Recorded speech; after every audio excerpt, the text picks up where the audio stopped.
Hello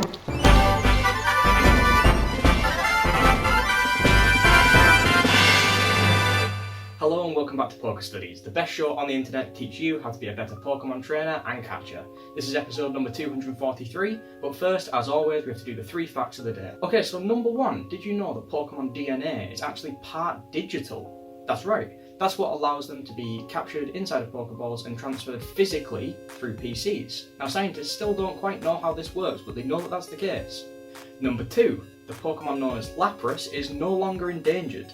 This is thanks to the Hoenn Wildlife Reserve, so great job you guys, keep doing exactly what you're doing, it's amazing. And number 3, the Pokemon known as Weezing is commonly known to only have 2 heads. However, it is actually possible to find Weezing with 3 heads in the wild, although it's extremely rare. Now onto the Pokemon Snap of the day. This one's been submitted by Jeremy. He managed to get a picture of his own shiny Venonat in the moonlight and it looks absolutely amazing, so that's a really good photo, Jeremy. If you watching the show would like to submit your own pictures, then all you have to do is send in an email to pokemonstudies@sylph.com. Okay, so now onto the actual main topic of the video itself. Lately around town there's been sightings of Bulbasaur. Now if you don't know, Bulbasaur, finding them in the wild round here is actually extremely rare, so people have been talking about this quite a lot and you can understand why. Now, taking a look at the Pokédex, Bulbasaur is actually the first registered Pokemon in the National Dex, which is quite interesting. It evolves into Ivysaur and then it evolves into Venusaur. But Bulbasaur themselves, what they actually do is they'll store sunlight, they'll soak in sunlight and store it for energy, and it actually helps them evolve for later. So what we're going to do today is we're going to be going out into town and searching for grassy areas like fields and forest clearings and places like that, places where sunlight can be soaked in, and we're just going to kind of search around and see if we can find any sign of one. Now, if we actually get lucky and we manage to catch one today, what we're going to do is obviously, as always, we're going to be transferring it to the professor's ranch where we can train them and study them later. So yeah, I guess there's nothing else to do, let's just head out into town and see what we can find.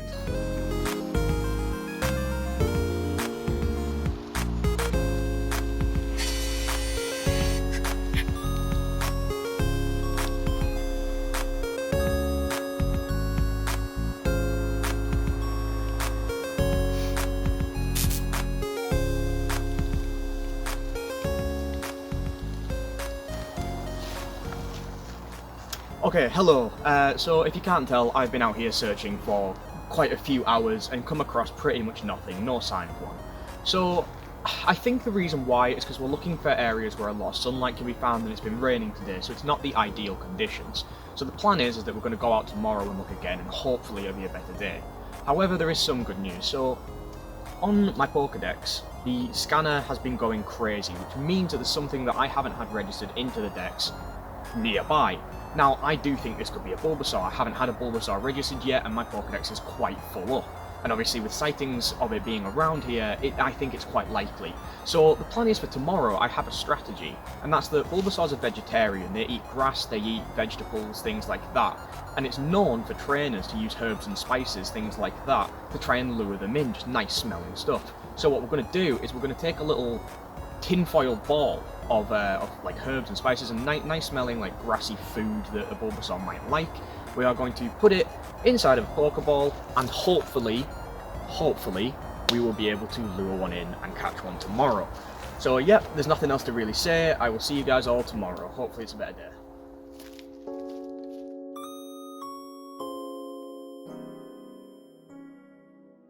Okay, hello, good morning trainers. It is currently 7 AM. It's still dark outside. This is day 2 of trying to catch the Bulbasaur. We've got all day to try and find one, so it's quite good. It's not raining at the moment, so that gives us a good fighting chance. Hopefully the sun comes out later, so we have an even stronger chance of being able to find one. Here at the moment we've got everything we need for this strategy. We've got the tinfoil, we've got some really strong smelling mixed herbs, which is what we're after. Bulbasaurs have a very strong sense of smell, so hopefully they'll be able to smell this from quite far away. So basically you just need to pour it into the tinfoil. You do need to use quite a lot because obviously the tinfoil will kind of hide the smell a little bit and you want it to smell as strong as possible. So there we go, now you need to roll it into a ball really small enough to fit inside the Pokeball. Okay, just like that, and then hopefully it should fit inside and we're still able to close it just like that, so it's perfect. So now we're going to go out into the forest and we're going to leave this out there and basically watch over it all day.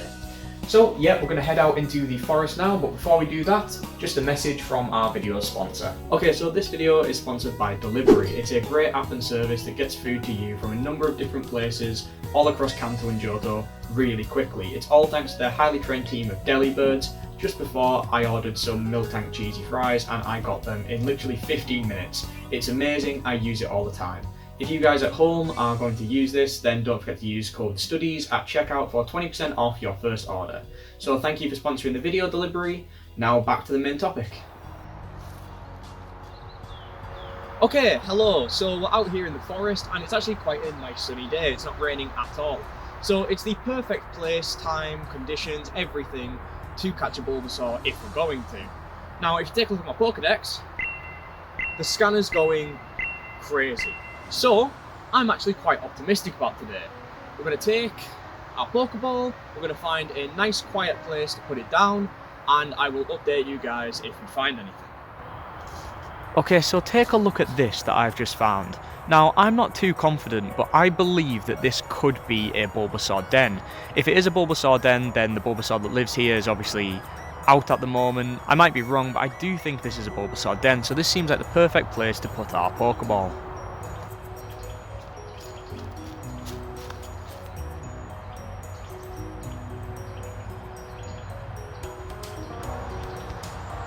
Guys, this is amazing. We've actually managed to do it. We've lured a Bulbasaur out here. Now we just have to hope that they go for the bait and that... Okay, so we lured one in. This is exactly what we hoped for. Unfortunately, the Bulbasaur didn't go for the Pokeball. They just attacked it instead.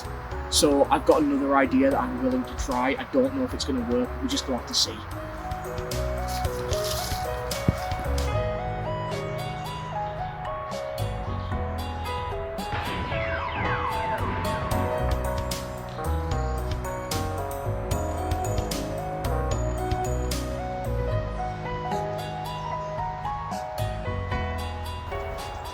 Okay, so what an absolutely great expedition. We set out to catch a Bulbasaur and that is absolutely exactly what we did. The strategy, it half worked, it half didn't.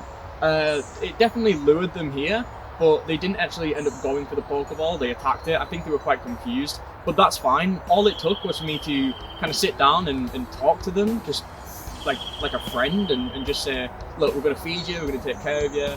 If you come with me, then you'll be safe and everything will be okay. And that's what made them accept me, so that's absolutely great. So yeah, I guess there's nothing really left to do now, except to properly introduce Bulbasaur to the Pokéstudies channel and family.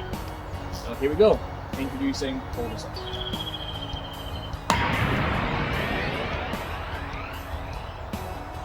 They've gone wandering off, but that's fine.